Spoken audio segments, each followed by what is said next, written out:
In my previous video, I talked about your personal non-negotiables. And as I mentioned, I would create a separate video talking about your relationship non-negotiables. And that's what this video is about. So stay tuned.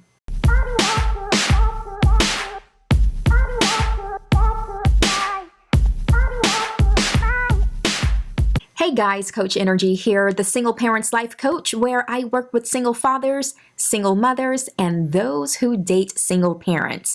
So today, let's get into it. We are talking about your relationship non-negotiables or your dating non-negotiables, and basically they're your deal breakers. So let me just kind of give you an idea or explain what relationship non-negotiables are. So relationship non-negotiables are basically qualities that you're looking for your partner or your spouse to have. And they're typically defined or driven by your values. And what they help you do, your list of non-negotiables, it helps you to define what you will and won't accept in your partner. And it also will define what you will and won't accept from yourself whenever you're in a relationship. So it goes both ways. Whatever you are looking for, those qualities that you're looking for in another person, you yourself should also be willing, ready, and able to have those same qualities as well. Because you want to make sure that you are creating a situation for that other person, your partner, your future spouse, to thrive in. It's better to create or define your non-negotiables when you're single. Because once you start dating or once you get into that relationship, you are able to then pull or use them as a guide to help you with your decision making whenever that time comes, if your emotions start to rise up to the surface or whenever your emotions are at play. So it's much better to create your non-negotiables and define what they are when you're single. Most people's non-negotiables are anywhere between 3 to 5 to 7. I've heard of some people whose list is about 10. But whatever you do, just make sure that it's a list or a set or a group of items that you are easily able to recognize, that you're easily able to just simply remember. So therefore, once you are in the middle of that relationship or you're going through that dating phase, you're able to quickly point out and recognize if that particular person whom you're spending time with and trying to get to know, if that person actually has the set of qualities that you're looking for. So on average, I like to explain it to where, try to stay around 5, no more than about 7, because again, you just want to make sure that it's something, a group of items that you can easily remember. And for me, most of the qualities, or the way that I understand it, and even for me personally, most of people's qualities that they're looking for in another person as far as their non-negotiables can be grouped into one larger category. So that also helps keep that list down. You don't have to itemize every single little bitty detail. As long as you can group them into one larger category, then that will also help. Because at the end of the day, you yourself will know if this person possesses this particular quality that you're looking for, or if they are doing something that has made your list of a non-negotiable. And whatever you do, do not settle out of any of those. Don't settle if a person does not meet each of those non-negotiables. So if you have a list of 5, don't settle for 3 out of 5. Make sure that that person has all 5, because you would have put a lot of time and thought, and if you are a praying person, you would have put prayer behind making sure that that person that you're dating now, or the person that you're in a relationship with now, you would have made sure that they have what you need in order for you to be the best version of yourself for that relationship to thrive. So do not settle for 3 out of 5 or 4 out of 5. But that also means you want to make sure that whatever your non-negotiables are very realistic and important, and not just, something random that's superficial or that is unrealistic or unattainable. You want to make sure that you've put some really good thought and time, and like I said, even prayer. If you are a praying person, once you start coming up with what qualities you are looking for your person to have. So another thing of why, once you go through that process of creating your non-negotiables, another thing of what it will do, it will help you get to know who you are. It will help you get to know yourself. It helped me when I started going through my phase of trying to figure out, okay, what are my absolute must-haves or my absolute deal breakers for any relationship moving forward. I'll share a few of mine in just a second, but I still want to give you just a little bit more information and then just some random other examples. Whatever you do, make sure that you write them down. Put your qualities that you're looking for in the other person, or put your non-negotiables, your deal breakers, your must-haves, put them in writing. All right, so now we can start talking about the different examples of your non-negotiables, because I'm also trying to keep this video kind of short. So just a few general examples are, and popular examples, and things for you to possibly think about if you haven't created your list yet, or come up with your idea of your must-haves or your deal breakers. So one of the main things would be kids. Whether or not you want kids or whether or not you don't want kids. So it's super important for you to go ahead and define that. What does that mean to you? What is it that you want out of your future partner, your future spouse? What is it that you look for your other partner to either have or want or not want? So kids would be one of the main popular ideas or examples of what a non-negotiable would be. Another would be marriage. Do you want to get married? Do you not want to get married? So that's something that you definitely have to consider as well whenever you're coming up with your non-negotiable list, as far as what the other person, you're wanting that other person to either want or not want. Do they want to get married? Do you want to get married or not? That's something that you absolutely want to consider. Another thing would be, if you're big into working out, do you want the other person to also have an active type of lifestyle? Or are you not into the gym life? Are you not into being outdoors? So again, those are just a few of the examples there. For me, I'll give you some of my examples. I get asked this quite a bit, and why not share it here? So one of my main examples of a non-negotiable is, okay, there are a lot of people who believe in God, believe in Christ. But for me, I found after going through my relationships that it's not enough for my future spouse, my future husband, to just simply be a believer in God or even be a believer in Christ. For me, he must also be a follower, an active follower of Christ, because that's a totally different lifestyle and it has its own different set of expectations.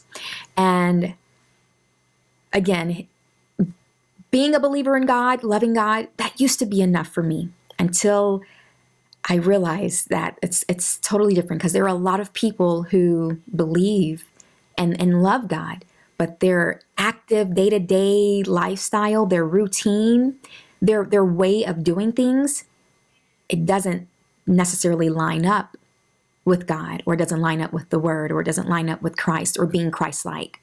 And so that's when I had to adjust that particular item on my list. And so being a follower of God or being a follower of Christ is my adjusted non-negotiable. Another thing for me, a person has to be emotionally healthy. I've learned that I cannot be with anyone who is not emotionally healthy. And part of becoming emotionally healthy is doing the inner work of going through the process of working through and working out whatever issues that you may have, from whether it be your childhood, as a young adult, or even more recently as an adult. Different things from one relationship to the next relationship, like having that bringing on or dragging that emotional baggage. I can't work with that anymore. And so for me, I had to just really buckle down and now put that on my list, because it didn't used to be on my list. I used to be that person that would be okay with someone who wasn't quite emotionally stable, who wasn't quite emotionally healthy. And because I love to fix, I love to help someone fix their inner issues, so to speak, not to sound disrespectful. However, it does not work. It doesn't work for me. I'll say it that way. And so for me, I had to now put that on my non-negotiable, my no matter what, a person has to be emotionally healthy, because I've also learned over time that that can negatively affect me if I'm dating someone or in a relationship with someone who is not emotionally healthy themselves. And I've put in a lot of time and a lot of work on myself over the years to get to a place of where I am now able to come into a relationship, able to come into a marriage where my emotions are stable and I am now an emotionally healthy individual. And so if I've done all of that work, put in that time, it's one of my now must-haves of what I'm looking for in a future husband. Speaking of future husband, future spouse, marriage. That's another quality, another non-negotiable of mine that a person must have or must want themselves, because I'm not looking to just date long term. I am looking for a forever partner, becoming my spouse, becoming my husband, and me becoming his wife. And so marriage is one of those things that I require. Another one for me is a person must be able to self-correct themselves, self-correct their behavior. For sake of the time, I'm not going to go in too much detail about what exactly that looks like or what do I mean by a person must be able to self-correct. But if you all are interested in learning more about that or hearing more about that, put your comments below and let me know. I'll definitely make another video specifically talking about self-correction and giving you just an explanation or an example of what I mean by that. Another bigger category for me is a person's qualities, character and their qualities. So I group a lot of things into that one main category, such as a person must have integrity. Their character must be upstanding, good character.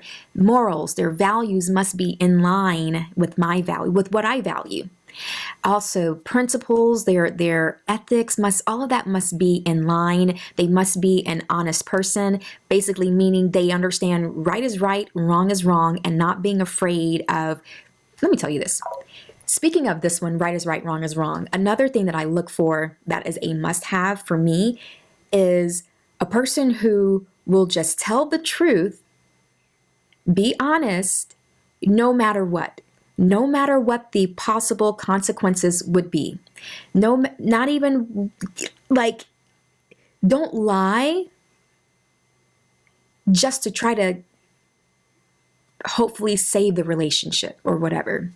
Like, right is right, wrong is wrong. Don't lie. Let me be the one to make a decision based off of whatever it is that you are telling me that you may have done or that you may have said or whatever the case is. Give me the truth.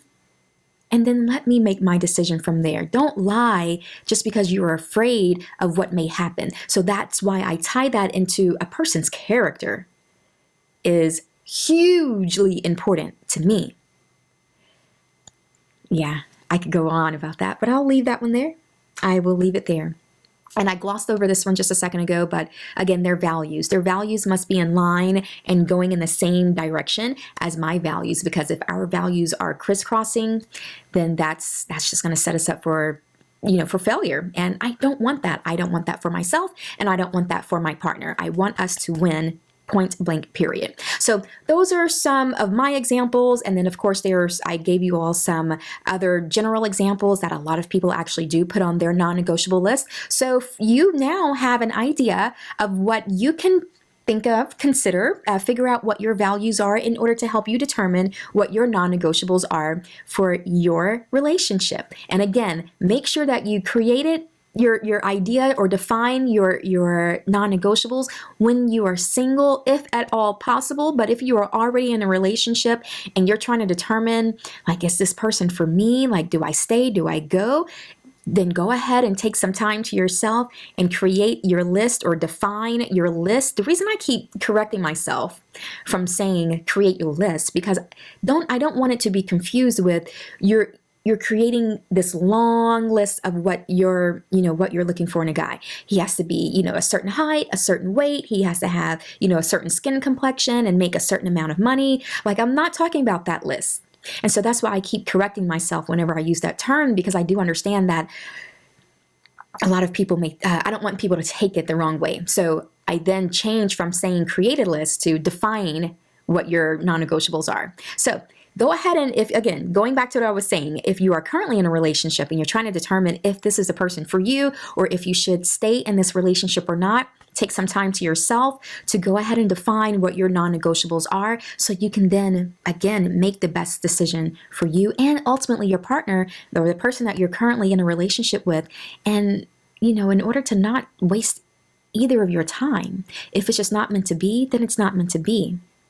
So, do you have your non-negotiables defined? Have you written them down? If so, put them in the comments below if you're okay with that, sharing a few with us. If not, feel free to message me if you want me to go any further into helping you understand more about non-negotiables and the importance of non-negotiables. If you want to just send your non-negotiables to me, then that's totally fine as well. If you're looking for someone to help you just kind of go through the process of life and relationships, whatever it is that you're dealing with, hit me up as well. Feel free to go to my website and all of my information is there. All of my contact information is there. Or you can also connect with me by commenting below and I will be sure to read your comments and respond accordingly. You just have to make sure that you give me some sort of method to reach back out to you. Otherwise, if you check in the description, my email is there so you can directly email me as well if you do not want to put your information on this public platform. But make sure that you do share this video if you did find it valuable with some good information that other people will be able to take advantage of, and that will just simply be helpful to other people. So share it out if you can, and also do not forget to subscribe and hit that thumbs up button. Go ahead and hit that bell so you can be notified anytime that I come out with another YouTube episode. I may also convert this one over and put it on my podcast as well. And my podcast channel, you guys, I've updated the name. So it's the Single Parents Network. So also you can search for me by the Single Parents Network in your favorite podcast platform. And as always, you already know what to do. Keep smiling. Bye-bye.